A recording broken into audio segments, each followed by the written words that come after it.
வணக்கம் 90s electrician and plumber. இது வந்து பார்த்திங்கன்னா தியேட்டர் ரூமோட பார்ட் 2 வீடியோ தான். பார்ட் 1 வீடியோவில் பார்த்திங்கன்னா நம்ம மார்க்கிங் பண்ணது, நூல் அடித்து எப்படி மார்க் பண்ணோம், கட்டிங் எப்படி நம்ம போட்டோம், அடுத்து சேனல்லாம் எப்படி ஃபிட் பண்ணோங்கிறத ஒவ்வொன்றா தெளிவாக சொல்லியிருந்தேன். அடுத்து பார்த்திங்கன்னா சேனல் ஃபுல்லாகவே ஃபிட் பண்ணிட்டேங்க. ஃபிட் பண்ணிட்டு சேனலில் சைடில் 2 பக்கமும் நம்ம கட்டிங் பண்ணும்போது சைடில் உடையிறது, பீஸ் அது அந்த பட்டி பார்த்து எதாவது கட்டாகிறதுக்கு, இந்த சேனலோட ஜாயிண்டில் இருக்கிறதுக்கெலாம் பார்த்திங்கன்னா நம்ம பிஓபி அதாவது பட்டி மாவு வச்சு சைடில் எல்லாமே பேக் பண்ணிட்டேங்க. ஃபுல்லாகவே ஒரு பக்கமாக வந்து பண்ணிட்டு வரோம். அடுத்து பார்த்திங்கன்னா லைட் எல்லாமே ஒட்ட ஆரம்பிச்சிடலான்னு சொல்லிட்டு அதுக்கான அவுட்லெட் லைனும் பாருங்கள் காடி எடுத்திருக்கோம். ஒயர் எல்லாமே 5 மீட்டருக்கு ஒரு அவுட்லெட்டு தனியாக தான் நான் கொண்டு போயிருக்கேன். எல்லா இதுக்குமே பார்த்திங்கன்னா கிட்டத்தட்ட ஒரு 10 அவுட்புட் வந்து இதுக்கு கொண்டு போயிருக்கேன். நம்ம டிரைவ்லேருந்து வரதுக்கு தனித்தனியாக தான் அவுட்புட் கொண்டு போனால் தான் உங்களுக்கு லைட்டில் 5 மீட்டர் நம்ம லைன் கொடுக்குறோம் அப்படின்னு சொல்லியிருந்தால் அதுக்கு தனியாகவே பிரைட்னஸ்ஸு கரெக்டாக இருக்கும்.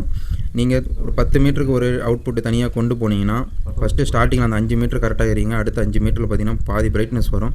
அடுத்து பிரைட்னஸ் வந்து அப்படியே போக போக குறைஞ்சிருங்க. அதனால் தனித்தனியாக நீங்கள் அவுட்புட் எடுத்துகிட்டு போய் டிரைவில் கொடுத்தீங்கன்னா உங்களுக்கு பிரைட்னஸ் ஆரம்பத்தில் எப்படி இருந்ததோ அதே தான் கடைசி வரைக்கும் இருக்குங்க. டிரைவ் எதாவது ஃபால்ட் ஆனால் மட்டும்தான் உங்களுக்கு பிரச்சனை வரும். மற்றபடி பார்த்திங்கன்னா உங்களுக்கு எந்த ஒரு கம்ப்ளைண்ட்டும் வராதுங்க. அவுட்டரில் ஃபுல்லாக ஸ்டிப் லைட் எல்லாமே ஒட்டிட்டோம். இன்னர்லேயும் பார்த்திங்கன்னா லைட்டை ஃபுல்லாக ஒட்டிட்டோம். பீடிங்கும் பார்த்திங்கன்னா நம்ம லைட் ஆன் பண்ணி விட்டு இல்லை அந்த லைட்டோட வெளிச்சம் கார்னரில் கிராசிங்க்கு தெரியக்கூடாதுன்னு கஸ்டமர் சொல்லியிருந்தார். அதுக்கேற்ற மாதிரி நம்ம லைட் ஆன் பண்ணியே ஒவ்வொரு இதுக்குமே பார்த்து நம்ம கிராஸ் கட்டிங் எல்லாமே மிஷினை போட்டு கட் பண்ணி பீடிங் எல்லாமே ஒரு பக்கமாக இருந்து செட் பண்ணிட்டாங்க.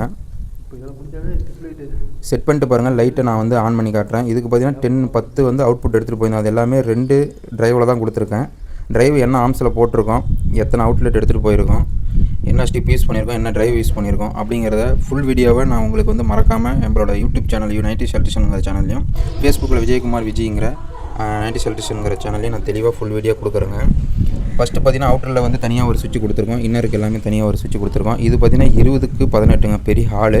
இதில் வந்து கஸ்டமர் கேட்ட டிசைனுக்கு தான் நம்ம இந்த பிளான் போட்டு கொடுத்துருக்கோம். நம்ம தனிப்பட்ட முறையில் அந்த பிளான் சொல்லி நாங்கள் போடலைங்க. இந்த மார்பிள்ஸில் பாருங்கள் அந்த லைட்டோட ரிஃப்ளெக்ட் எப்படி தெரியுதுன்னு சொல்லிட்டு நைட்டு கிட்டத்தட்ட இந்த வேலையை முடிக்க எங்களுக்கு 1 மணி 12 மணிக்கு மேலே ஆயிடுச்சுங்க. இதை நான் நைட்டில் தான் இந்த இதை வந்து நான் ஆன் பண்ணியிருக்கேன். பாருங்கள் எவ்வளோ ஃபுல் வெளிச்சமாக இருக்குன்னு சொல்லிட்டு இந்த ரூமு. கஸ்டமர் வந்து பார்த்துட்டு அவரோட ஐஃபோனில் இந்த வீடியோவை எடுத்து நமக்கு சென்ட் பண்ணியிருந்தார்.